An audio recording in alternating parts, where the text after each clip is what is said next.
نحمده ونصلي على رسوله الكريم اما بعد سبحانك لا علم لنا الا ما علمتنا انك انت العليم الحكيم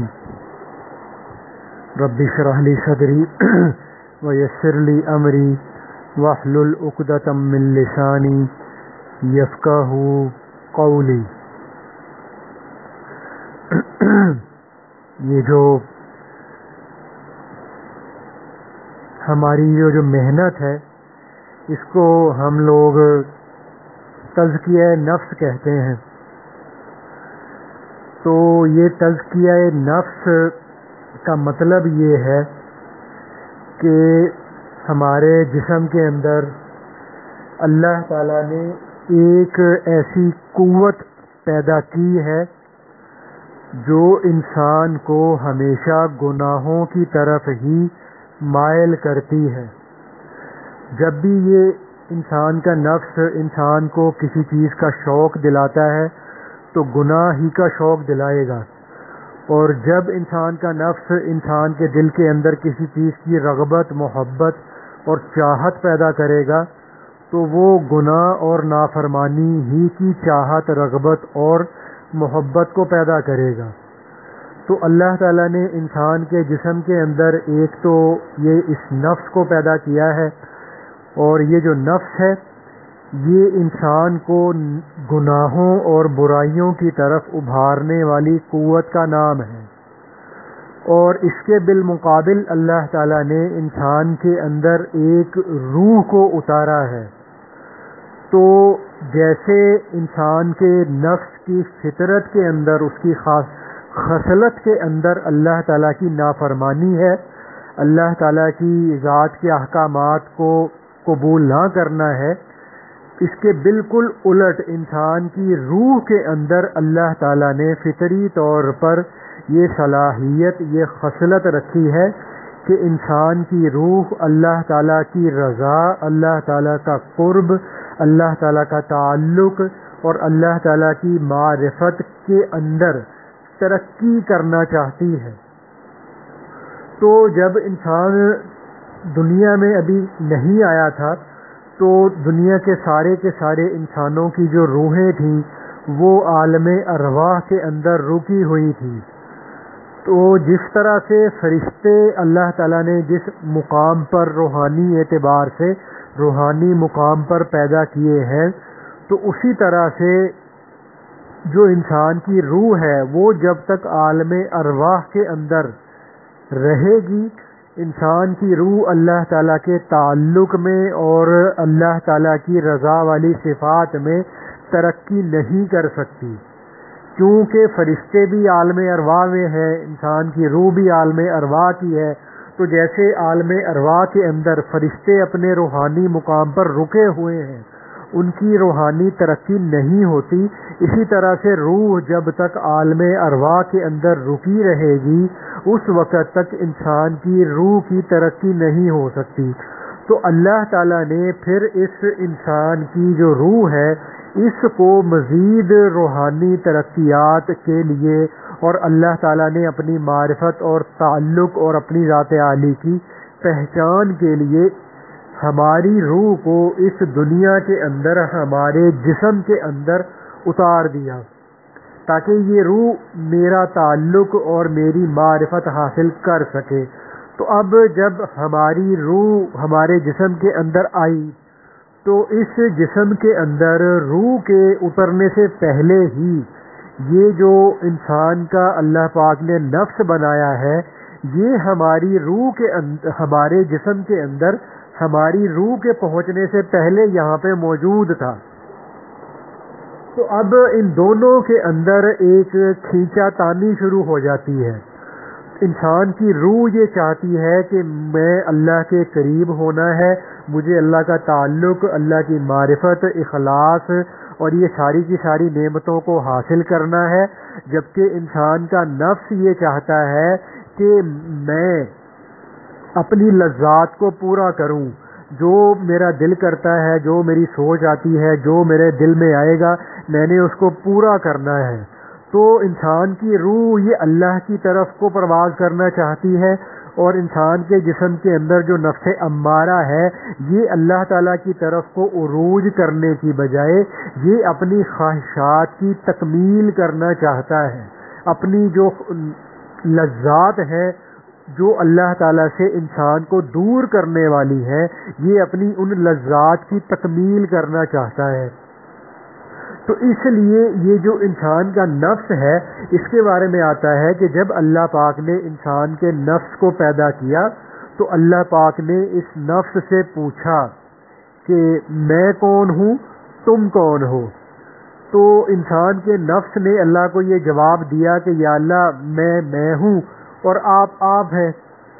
تو اللہ تعالیٰ نے پھر اس نفس کی کہہ لے کہ اس کی تربیت کے لیے اور اس کی اصلاح کے لیے اللہ تعالیٰ نے اس کو 1000 سال تک آگ میں جلایا۔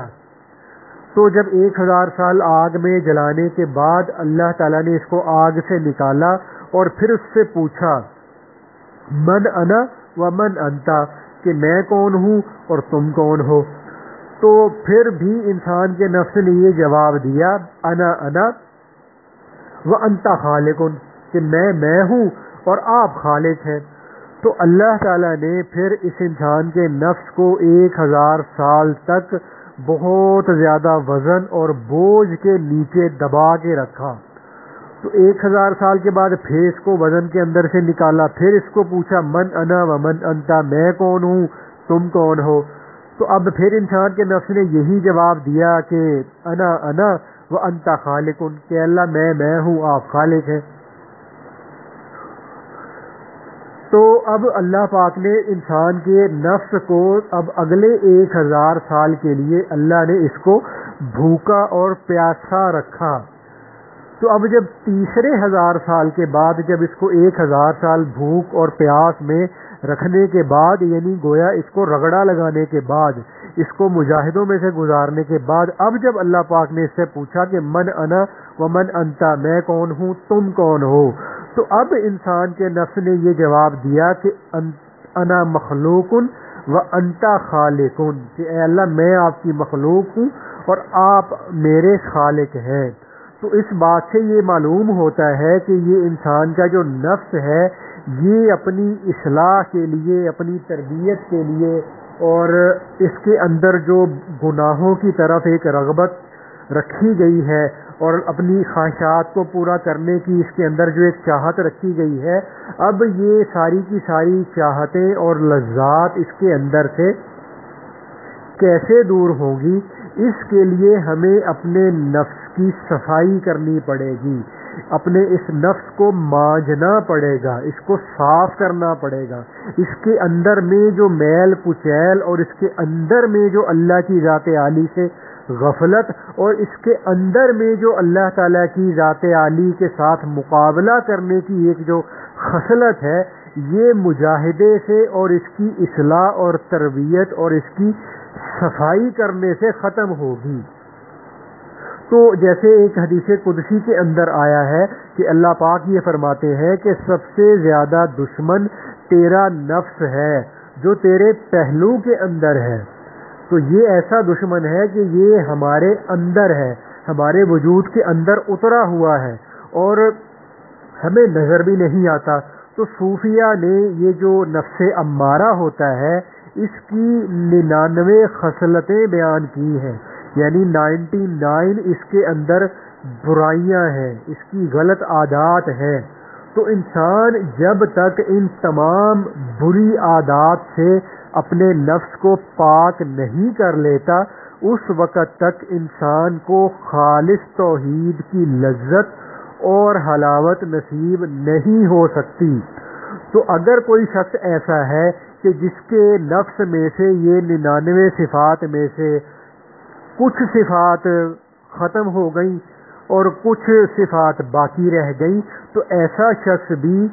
اللہ کے غیر کی بندگی سے آزاد نہیں ہوا۔ تو جب تک انسان کے نفس کی یہ تمام کی تمام بری خصلتیں اس کے نفس میں سے ختم نہیں ہو جاتی، صاف نہیں ہو جاتی، ان کو انسان کے نفس کے اندر سے مانج کر، رگڑا لگا کر صفائی کر کے اس میں سے نکال نہیں لیا جاتا، اس وقت تک انسان کو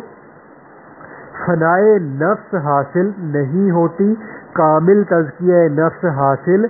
نہیں ہوتا. کہ جیسے اللہ پاک نے قرآن پاک کے اندر یہ فرمایا ہے کہ ان النفس لامارۃ بالسوء، کہ بے شک یہ نفس برائی کا حکم دینے والا ہے. تو اس کی تفسیر میں علماء نے یہ لکھا ہے کہ نفس انسانی یہ انسان کو گناہوں اور ناپسندیدہ کاموں کو کرنے کا حکم کرتا ہے. نفس پیدا ہی ہوا ہے برائی کا حکم کرنے کے لیے. نفس صرف برائی کا حکم کرتا ہے، الا ما رحم ربی، مگر جس پر اللہ کا رحم ہو جائے،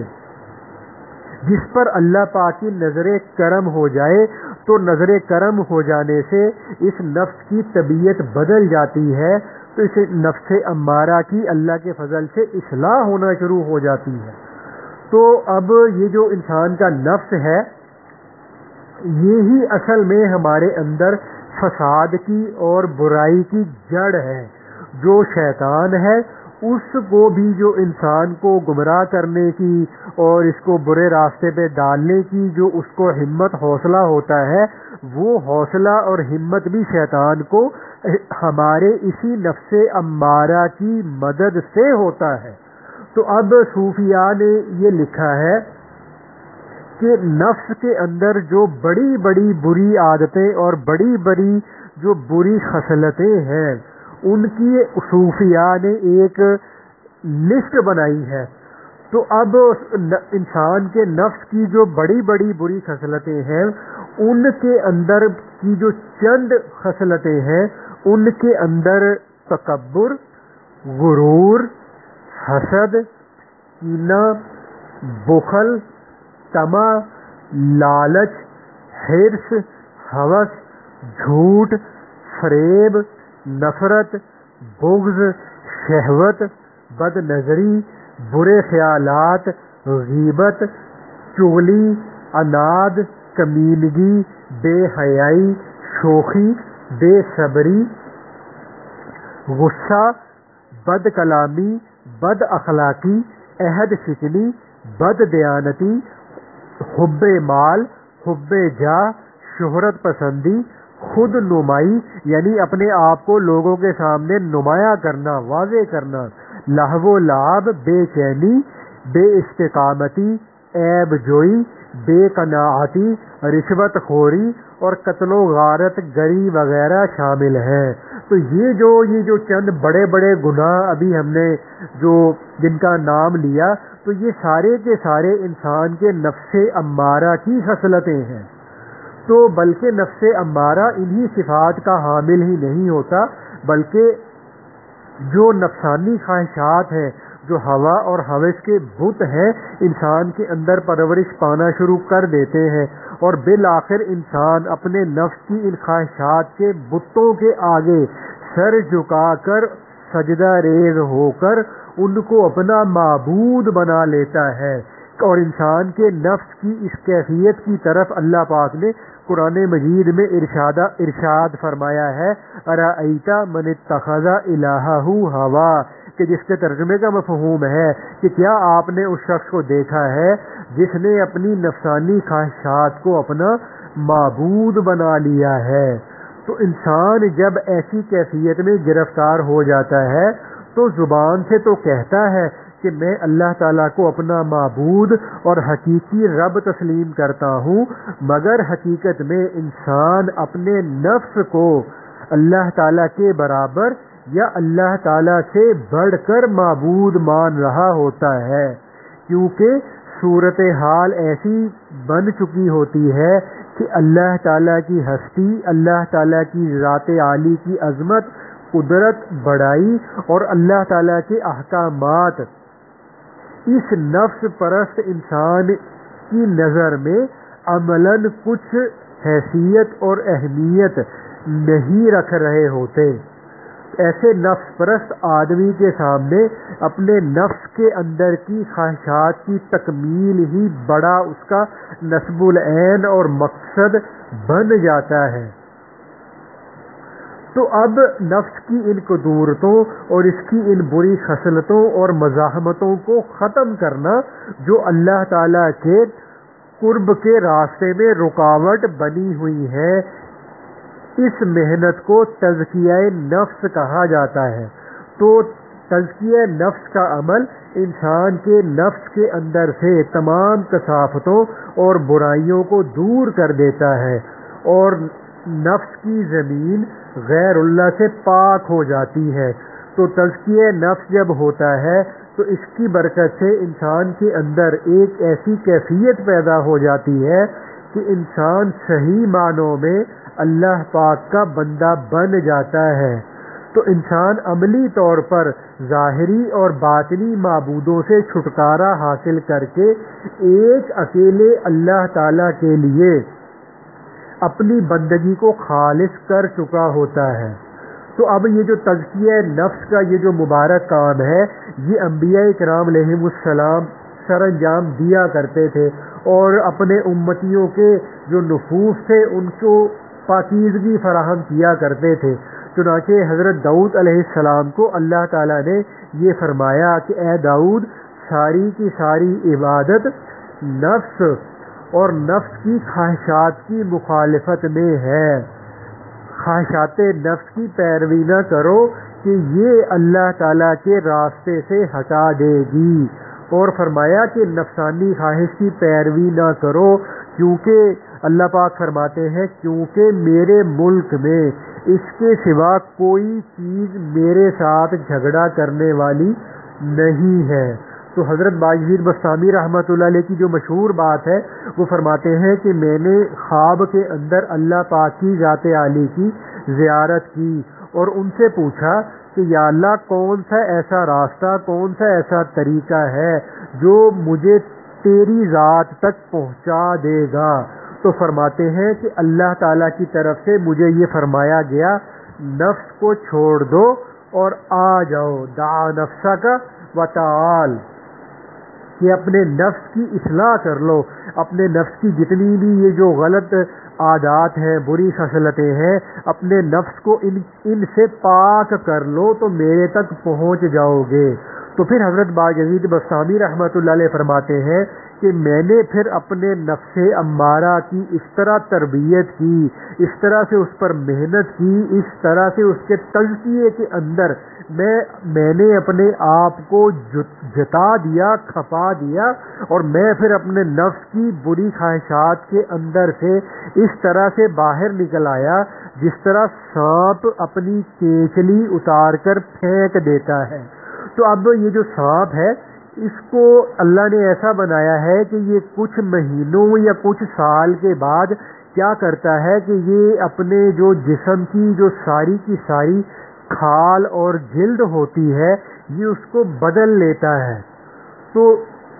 یہ اس اپنی پرانی جلد کے اندر سے اس طرح سے باہر نکل آتا ہے کہ جیسے انسان نے کوئی قمیض پہنی ہوئی ہو تو قمیض کو اتار کر آدمی دوسری طرف رکھ دے، تو جس طرح سے وہ قمیض انسان کے بدن سے جدا اور الگ ہو جاتی ہے، تو اسی طرح سے سانپ اپنی پرانی جلد اور کھال سے اس طرح سے اپنے آپ کو جدا اور علیحدہ کر لیتا ہے کہ اس کی پرانی کھال اور جلد ایک طرف پڑی ہوتی ہے اور یہ اس سے دور ایک نئی جلد کے ساتھ موجود ہوتا ہے۔ تو باجید بستامی رحمۃ اللہ علیہ نے فرمایا کہ میں پھر اپنے نفس کی ان بری خواہشات اور خصلتوں سے اس طرح سے باہر نکل آیا کہ جس طرح سانپ ایک مقررہ مدت کے بعد اپنی کیچلی یعنی اپنی کھال کو اتار کر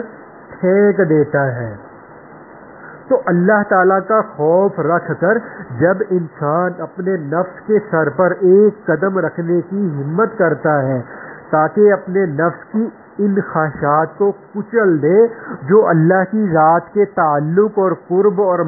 معرفت میں رکاوٹ ہے، تو اللہ تعالیٰ کا فضل و کرم انسان کے دوسرے قدم کو اپنی رحمت کی وسعتوں میں پہنچا دیتا ہے۔ چنانچہ اللہ پاک نے یہ فرمایا ہے وَأَمَّا مَنْ خَافَ مَقَامَ رَبِّهِ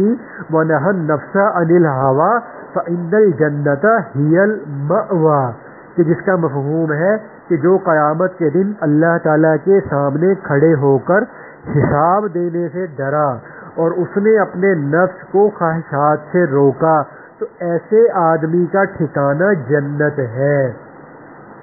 تو صوفیہ میں ایک بزرگ تھے ابو بکر وراق رحمۃ اللہ علیہ، وہ یہ فرماتے تھے کہ اللہ تعالیٰ نے کوئی مخلوق نفس کی خواہشات سے زیادہ گندی نہیں پیدا فرمائی۔ تو انسان کا دل اور اس کے اعضاء اور اخلاق نفسانیہ کا کوئی بھی کام اللہ تعالیٰ کے ارادے، حکم اور اس کی منشا کے مطابق نہ ہو، تو تمام اعمال میں اللہ کرے ہم ایسے بن جائیں کہ ہمارے نفس کی خواہشات کا عمل دخل بالکل اللہ کے فضل سے ختم ہو جائے۔ تو جیسا کہ ایک حدیث پاک میں اللہ کے نبی صلی اللہ علیہ وآلہ وسلم نے یہ فرمایا، جس کا مفہوم ہے کہ 3 چیزیں انسان کو تباہ کر کے رکھ دینے والی ہیں۔ فرمایا کہ خواہش نفس جس کا اتباع کیا جائے، کہ ایسی خواہش نفس جس کو پورا کرنے کے اندر انسان لگ جائے اور حرام میں مبتلا ہو جائے، ناجائز میں مبتلا ہو جائے اور اللہ کی نافرمانی کے اندر مبتلا ہو جائے، تو 3 چیزیں تباہ کن ہیں۔ خواہش نفس جس کا انسان اتباع کرنے لگ جائے، اور حد سے بڑی ہوئی کنجوسی جس کے حکم پر انسان چلنا شروع کر دے، اور خود پرستی جو سب سے زیادہ بری ہے۔ اب خود پرستی کیا ہے؟ اپنی ذات کے اندر عجب کا پیدا ہو جانا، کہ انسان اپنے آپ کو اچھا سمجھنے لگے، انسان اپنے آپ کو بہت اعلیٰ سمجھنے لگے، اور انسان کے پاس جو کچھ مال اسباب جتنی بھی صلاحیتیں دینی دنیاوی ہیں، تو انسان ان کو یہ سمجھنے لگے کہ جی یہ تو بس میری ہی ملکیت ہے، یہ میرا ہی خاصہ ہے، اور اس کی وجہ سے انسان عجب اور بڑائی میں مبتلا ہو جائے۔ تو جیسا کہ ہمارے مجدد الفسانی رحمۃ اللہ علیہ نے مکتوبات کے اندر یہ بات لکھی ہے کہ حضرت خواجہ بہاؤالدین نقشبند رحمۃ اللہ علیہ یہ فرمایا کرتے تھے کہ اللہ تعالیٰ تک پہنچنے کا سب سے قریبی راستہ انسان کے نفس کی مخالفت ہے، یعنی جس کا مطلب اور مفہوم یہ ہے کہ انسان دین کے احکامات کی نگہداشت کرے، کیونکہ جو انسان کا نفس امارہ ہے، اس کے لیے جو سب سے مشکل بھاری وزنی چیز ہے وہ دینی احکامات پر عمل کرنا ہے، شریعت کے احکامات کو پورا کرنا انسان کے نفس کے لیے سب سے زیادہ بڑا مجاہدہ ہے۔ تو جب انسان اپنے آپ کو جتنا دین کے، شریعت کے، اسلام کے 100% احکامات کا پابند بناتا چلا جاتا ہے، اتنا ہی انسان کا نفس امارہ جو ہے وہ مطیع ہوتا چلا جاتا ہے، اس کے اندر سے تمام بری خصلتیں ختم ہوتی چلی جاتی ہیں۔ تو جیسے کہ ہمارے خواجہ محمد معصوم صاحب رحمۃ اللہ علیہ نے اپنے مکتوبات کے اندر لکھا ہے کہ طالب اور مطلوب کے درمیان سب سے بڑا حجاب طالب کا نفس ہے، کہ یعنی اس میں طالب یعنی انسان، اللہ کا بندہ، مرید، سالک، اور مطلوب اللہ کی ذات، اللہ تعالیٰ کی ذات عالی کی رضا، اللہ تعالیٰ کی ذات عالی کا تعلق، اللہ تعالیٰ کی ذات عالی کی معرفت، تو یہ ہمارا مطلوب ہے۔ تو فرماتے ہیں کہ طالب اور مطلوب کے درمیان سب سے بڑا حجاب یہ طالب کا نفس ہے۔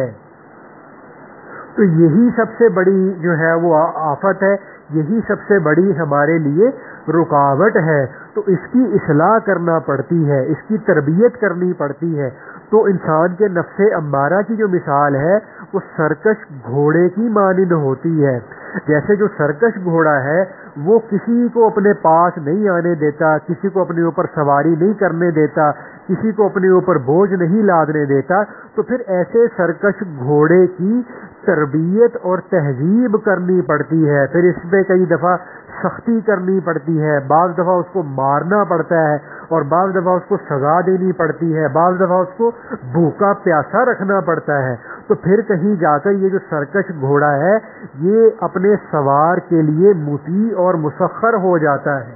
تو اس کے بعد کیا ہوتا ہے کہ پھر اس پر بیٹھنا، سواری کرنا، وزن لادنا آسان ہو جاتا ہے. تو پھر جب یہ کبھی کبھار اپنی اس پرانی سرکشی کو دوبارہ یاد کرتا ہے یا دوبارہ یہ جو ہے وہ اڑی کرنے کی کوشش کرتا ہے، تو چونکہ اس گھوڑے کی تربیت اور تہذیب ہو چکی ہوتی ہے تو اس لیے اب اس گھوڑے کو قابو کرنا آسان ہو جاتا ہے. تو ہمارے نفس امارہ کی مثال بھی اسی سرکش گھوڑے کی طرح سے ہوتی ہے کہ جو اللہ تعالیٰ کے احکامات پر عمل نہیں کرنا چاہتا، گناہوں کی طرف لپکتا ہے، اپنی خواہشات کو پورا کرنے کی اس کو عادت ہوتی ہے. تو جب اس کی تربیت میں انسان لگتا ہے اور اس کی اصلاح کرنے کی انسان محنت کے اندر لگ جاتا ہے، تو جب ایک محنت کرتے کرتے کرتے کرتے ایک عرصے کے بعد جب انسان کا نفس امارہ جو نفس مطمئنہ جب بن جاتا ہے تو اس کے بعد نیکی کرنا نفس کی طبیعت بن جاتی ہے، اور اللہ تعالیٰ کی ذات کے جو رضا والے کام کرنا یہ انسان کے نفس کی پھر طبیعت بن جاتی ہے. ہاں اس کے بعد بھی کبھی کبھار یہ چونکہ اس کی فطرت میں تھا پہلے نافرمانی، سرکشی، غفلت، تو یہ پھر بعد میں کبھی کبھار ایسا ہوتا ہے کہ یہ دوبارہ تھوڑی بہت بغاوت کرنے کی کوشش کرتا ہے، لیکن چونکہ اس نفس کی تہذیب ہو چکی ہوتی ہے، اس کا تزکیہ ہو چکا ہوتا ہے، یہ نفس مطمئنہ بن چکا ہوتا ہے، تو اس کے بعد اس کی سرکشی اور بغاوت کو اپنے قابو میں رکھنا آسان ہوتا ہے. تو جیسے یہ چھوٹا بچہ ہوتا ہے تو چھوٹا بچہ اور انسان کا نفس یہ دونوں ایک جیسے ہوتے ہیں. تو چھوٹا بچہ ہے وہ کیا کرتا ہے، وہ یہ چاہتا ہے کہ میں جو چیز مانگ رہا ہوں مجھے بس وہ چاہیے. ٹھیک ہے نا، گھر کے اندر بعض دفعہ ہم دیکھتے ہیں کہ بچہ ایک چیز کی ضد کر رہا ہوتا ہے اور وہ چیز ماں باپ کو پتہ ہوتا ہے کہ یہ چیز بچے کے لیے فائدہ مند نہیں ہے، اس کو نقصان دے سکتی ہے، تو ماں باپ اس کو اس چیز سے توجہ ہٹانے کے لیے بعض دفعہ اس کو کبھی کبھار کوئی ٹافی دے دیتے ہیں، کبھی آئس کریم لے کے دے دیتے ہیں، اور کبھی اس کو جو ہے وہ کبھی موبائل اس کے ہاتھ میں پکڑا دیتے ہیں مثال کے طور پہ، تاکہ اس کا دھیان توجہ اس طرف سے ہٹ جائے. تو بچہ کیا کرتا ہے، نہیں وہ ضد کرتا ہے، وہ اپنی ماں کے جو ہے نا وہ چہرے پہ تھپڑ مارتا ہے اپنے چھوٹے چھوٹے ہاتھوں سے، اور کیا کرتا ہے کہ وہ اپنے کپڑے پھاڑنے کی کوشش کرتا ہے، زمین پہ لیٹ جاتا ہے، زمین پہ لوٹ پوٹ ہونا شروع کر دیتا ہے. تو جیسے وہ بچہ ہے وہ یہ چاہتا ہے کہ میں نے بس جو فرمائش کی ہے نا مجھے وہ پوری ہوتی نظر آنی چاہیے. تو اسی طرح سے انسان کا یہ جو نفس ہے جب یہ امارگی کے درجے پر ہوتا ہے اور یہ اللہ تعالیٰ سے دوری کے مقام پر ہوتا ہے، تو اس وقت میں اس کی یہ خواہش ہوتی ہے، کوشش ہوتی ہے کہ بس میں نے غلط دیکھنا ہے، غلط سننا ہے، غلط بولنا ہے، غلط سوچنا ہے، نافرمانی والے کام کرنے ہیں، جو میرے دل میں آئے گا میں نے کرنا ہے. تو اس وقت میں اس کی وہ اس بچے والی حالت ہوتی ہے. تو بس یہ چاہتا ہے کہ جی میں نے جو کہا ہے میری فرمائش ہر حال میں پوری ہونی چاہیے. تو اب قرآن پاک کی ایک تفسیر ہے، تفسیر مظہری، ماشاءاللہ علماء تو اس کو جانتے ہیں. تو یہ جو تفسیر ہے یہ ہمارے ہی سلسلے کے ایک بزرگ تھے، قاضی ثناء اللہ پانی پتی رحمۃ اللہ علیہ. یہ شافعی مسلک کے تھے اور اپنے وقت کے بہت بڑے امام بھی تھے، عالم بھی تھے، اور اپنے وقت کے بہت بڑے اللہ والے بھی تھے. تو یہ اپنی تفسیر کے اندر یہ بات لکھتے ہیں کہ انہوں نے اپنی تفسیر کے اندر جب نفس امارہ کی برائی، اس کی بری عادتیں، اس کے اللہ تعالیٰ کی ناراضگی کے جتنے احوال ہوتے ہیں ان کا ذکر کرنے کے بعد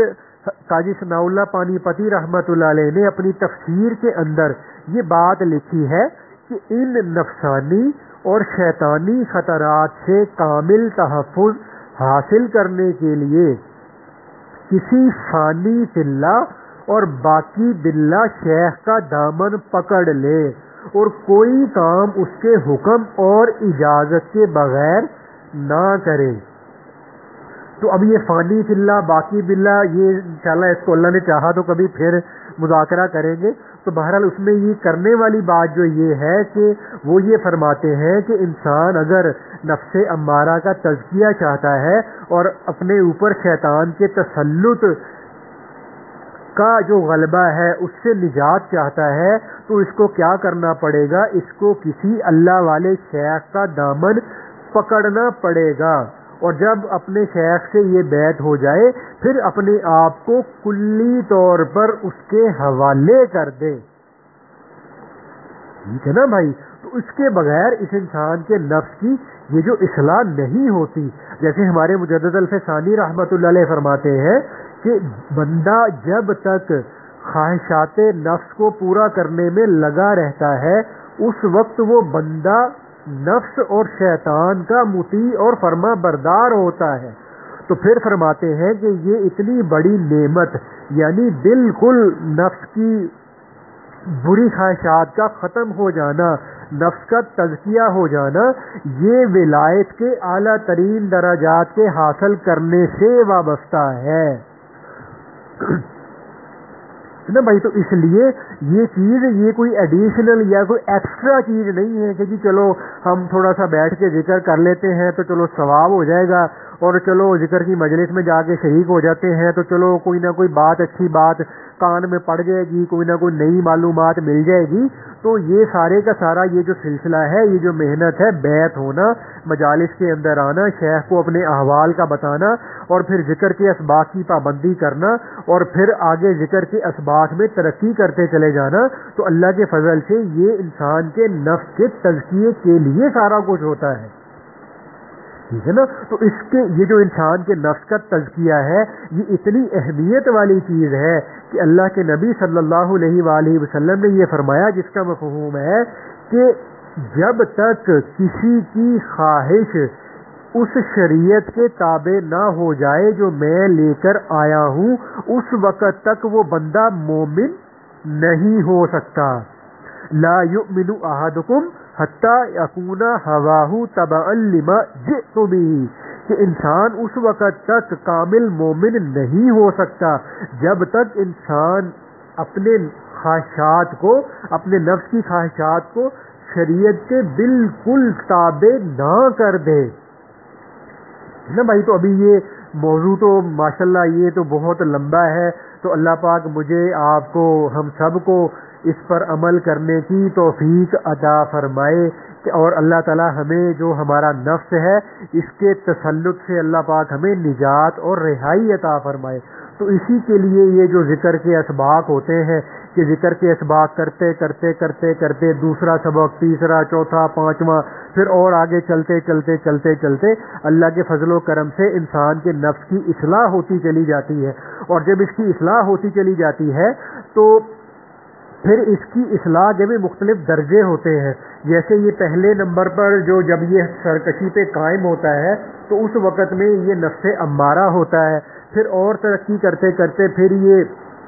جو ہے یہ لوامہ بنتا ہے، پھر ملہمہ بنتا ہے، پھر مطمئنہ بنتا ہے، پھر راضیہ بنتا ہے، پھر مرضیہ بنتا ہے. تو یہ پھر آگے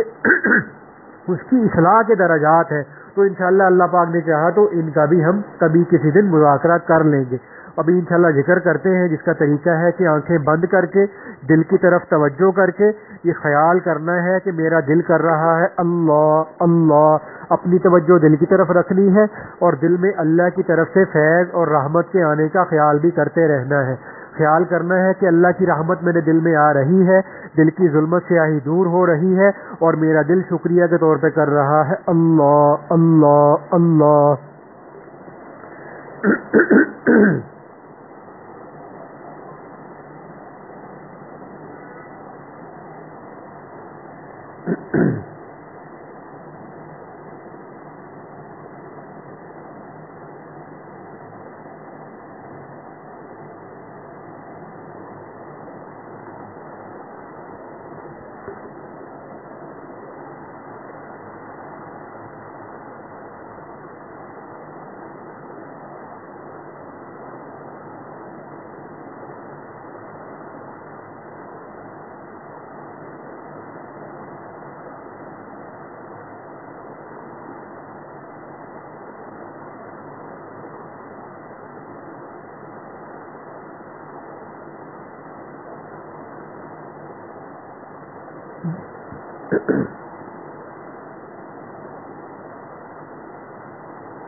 اللہ، اب ذکر روک کے نا مراقبے کی نیت کر لیں. اللہ تعالیٰ کی ذات جو تمام صفات کمال سے موصوف ہے اور ہر قسم کے نقص اور عیب سے پاک ہے، خیال کرنا ہے کہ اس ذات کی طرف سے فیض اور رحمت میرے دل میں آ رہی ہے.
اللہ دعا کر لیں. الحمدللہ رب العالمین. اللہم صلی علی سیدنا محمد وعلی آل سیدنا محمد وبارک وسلم. یا اللہ یا ارحم الراحمین یا اکرم الاکرمین یا ذا الجلال والاکرام. لا الہ الا انت سبحانک انی کنت من الظالمین. اے اللہ پاک ہم سب کی حاضری کو قبول فرما لیجیے. اے اللہ پاک ہم سب کے گناہوں کو معاف فرما دیجیے. ہم سب کے گناہوں کو معاف فرما دیجیے. سب کے گناہوں کو معاف فرما دیجیے. اللہ پاک پوری امت مسلمہ کی اے اللہ پاک مغفرت فرما دیجیے. اے اللہ پاک پوری کی پوری امت کو اللہ پاک جہنم سے آزادی عطا فرما دیجیے. پوری امت کو اے اللہ پاک اپنی ذات عالی کی طرف رجوع عطا فرما دیجیے. اللہ پاک پوری امت کو سچی پکی توبہ کی توفیق عطا فرما دیجیے. اللہ پاک پوری کی پوری امت کو اپنے نبی صلی اللہ علیہ وآلہ وسلم کی کامل ترین اتباع کی توفیق عطا فرما دیجیے. اے اللہ پاک رمضان کے روزوں قبول فرما دیجیے. اے اللہ پاک جتنی کمی کوتاہی ہو رہی ہے اے اللہ پاک وہ کمی کوتاہی معاف فرما دیجیے. اے اللہ پاک ہم سب کو